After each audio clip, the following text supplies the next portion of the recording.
Hello everyone, my name is Gracie Sartori. This is my first screencast ever, so here we go.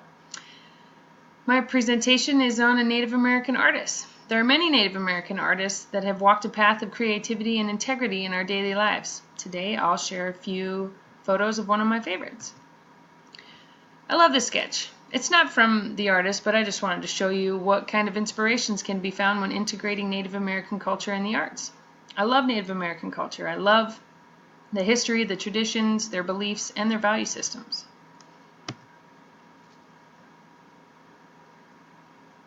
As a Montana resident, I think it's important to learn about tribes in our area and bring awareness to their culture and diversity. In doing this, we can celebrate our own heritage and bring pride into our lives and people as a class.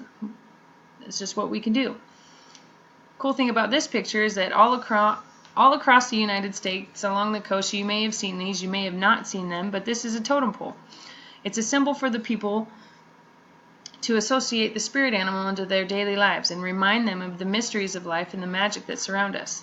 Think of some of the magic that surrounds you every day. This is Kevin Redstar. He was born in Lodgegrass, Montana, not too far from Billings. He is a tribal member of the Crow Nation. He is alive and thriving today and continuing to make statements with each piece of artwork he creates. He's a contemporary artist. Contemporary means art that is created today in the 21st century, the here and now. I think it's important when admiring his artwork to remember that in our history, unfortunately, Native Americans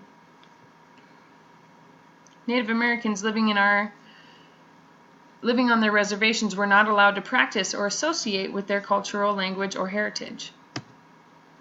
He has an art studio in Red Lodge, Montana, very close to the Crow Reservation, where he continues to paint. This actually is the famous painting that he donated to the college he actually graduated from in 1997. I was only 9 years old when this happened. The painting is called Thunder Bowl, and he donated that to Rocky Mountain College in Billings. He grew up on the Crow Indian Reservation, and he's a symbol of an active Native American who celebrates his culture and respects the authenticity of art at a local, college, and professional level. He is known for his attention to detail, his historical detail, and his depictions of warriors, ceremonies, costumes, teepees, etc. Each element, no matter how small, has a specific meaning and significance within the context of tradition. This is a small war party painting that he created a long time ago. I love the detail. Take a look at this one. Look at the detail, the color choice, the shading. What else do you like about his style? There are so many ways we ourselves can integrate culture into our daily lives. This is one idea. If you look closely, you can see the bird, the sun, and the man's face. It reminds me of an optical illusion. I had to look at it a few times before I saw everything. Did you see the bird, the face, or the sun first? Depends on your perspective. Taking a photo of this raven is beauty in and of itself. I would like you to think of animals that have been or had a significant meaning in your life. We will discuss personal meanings with our animals when we create our own paintings later on in our Native American Artist Unit.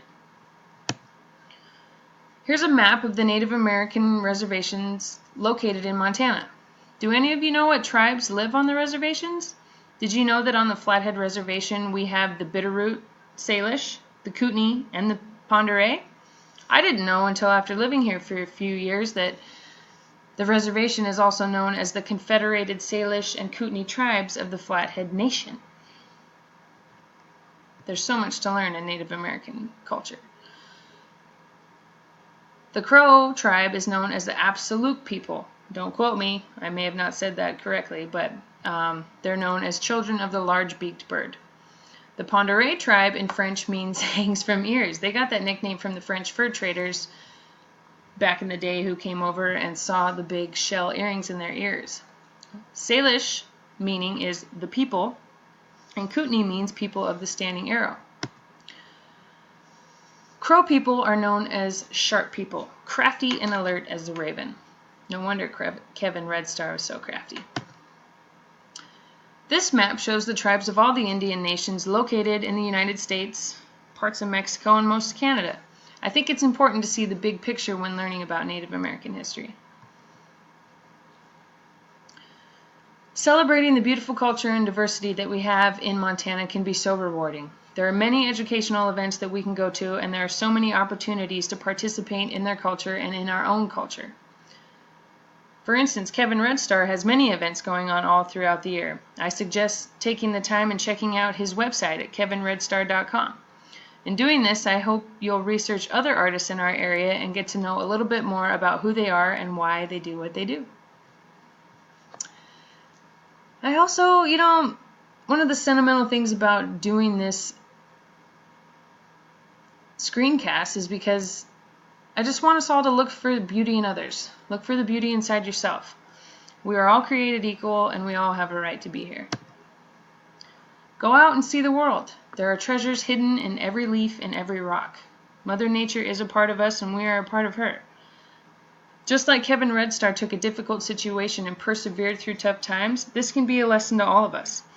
Go out and see the world through your own eyes, and never let anybody tell you you can't do something. When you're given two choices, to be right or to be kind, choose kind. This is my challenge to you as you leave today. Be the light you wish to see. Thanks for listening.